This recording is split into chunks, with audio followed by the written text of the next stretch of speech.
Ayo teman-teman, jangan lupa subscribe, like, dan share ke seluruh sosial media kalian untuk menunjukkan dukungan kepada channel ini.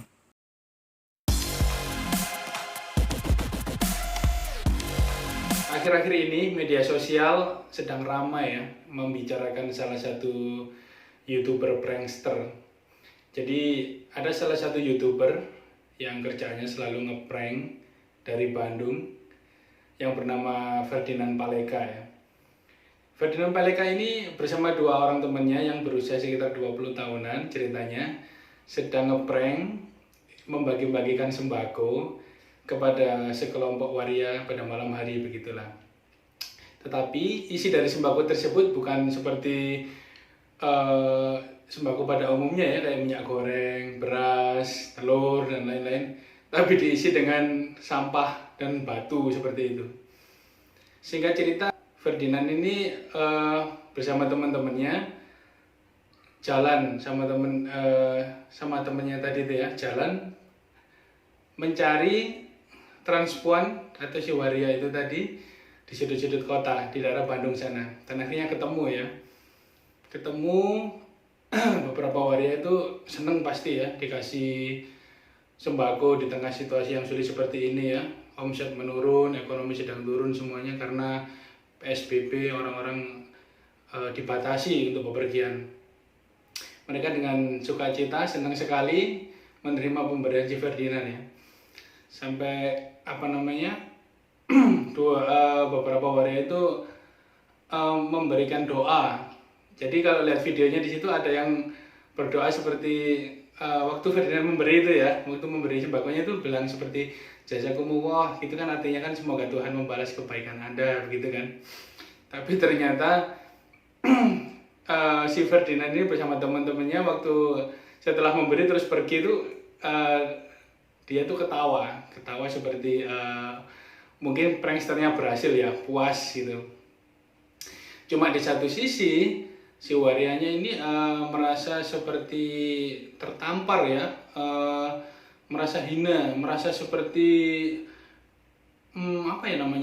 jadi orang yang berharap diberi bantuan karena dia merasa kondisinya sulit, terus begitu dibuka isinya ternyata main-main itu kan kalau orang Jawa bilang itu kan gelo ya hatinya itu ya. Jadi dia marah, kecewa, dia merasa nggak dihargai. Si waria itu tadi lapor ke polsek terdekat.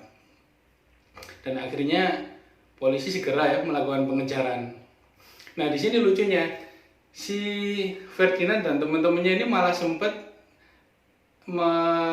mencuit ya di Instagram itu untuk bila ada cuitannya itu seperti ini, bila follower saya sampai 30.000 saya akan menyerahkan diri kepada polisi. Artinya apa? Dia ini paham kalau dia ini sedang dicari polisi. Jadi di masa pengejaran itu si Ferdinand itu sempat memberikan tweetan seperti itu.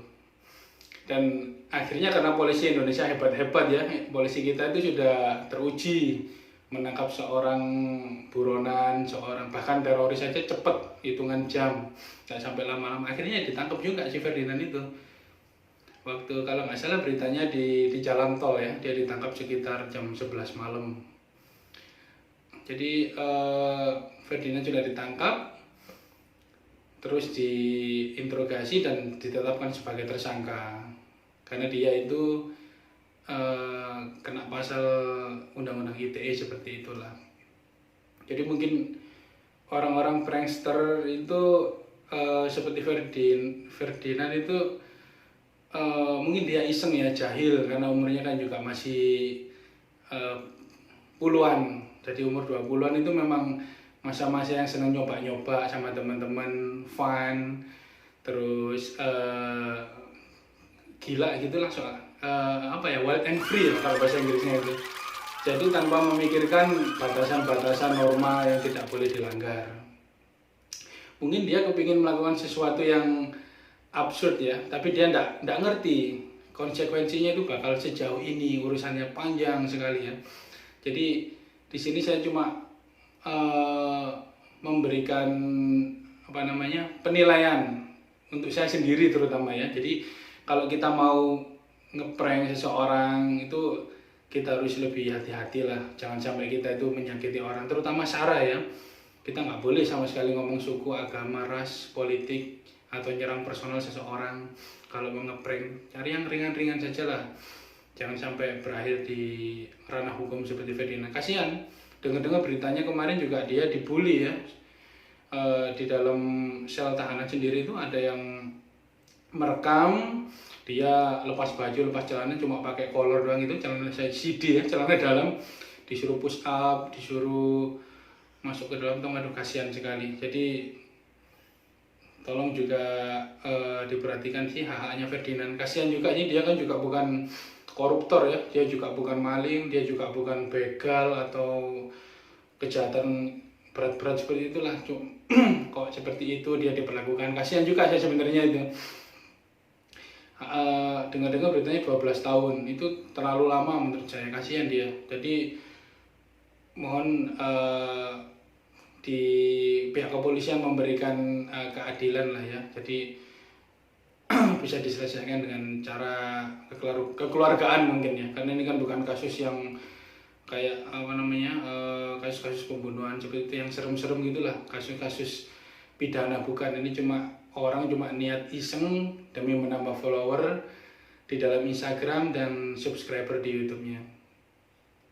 Jadi semoga ini pembelajaran buat kita semua, terutama buat orang-orang yang ingin membuat konten prankster. Harap berhati-hati, lebih diperhatikan lagi rambu-rambu, norma-norma batasan yang ada. Oke, demikian dari saya. Terima kasih sudah melihat video ini. Like jika suka dan dislike jika tidak. Sampai jumpa di video berikutnya.